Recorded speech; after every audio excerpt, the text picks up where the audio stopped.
Tríocha Dúshlán, 5 uair. Sin mar se agus an bhím. Can you go, Bree? It's féidir léinn. Tingle, so mar seo. Arís? Inniu táid ag bhacha bunóga. Síos.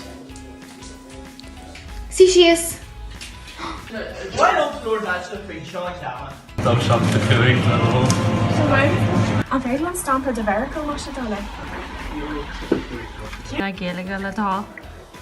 Oh, ceantar a Gaeilge go héin fláir mar scéile. Tá mé cáh tíléin a bhaintear ag freisin up. Agus an sin na brístí Ghaeilge cinne.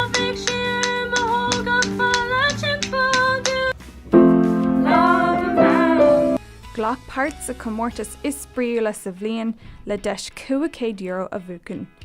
Déanann daltaí scoile agus mic-léinn trí leibhil iireacht tascanna difriúla a bhaintach taobhaiste de 5 uair.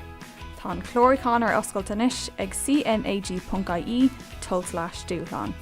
An bhfuil tú réid an Dúshlán?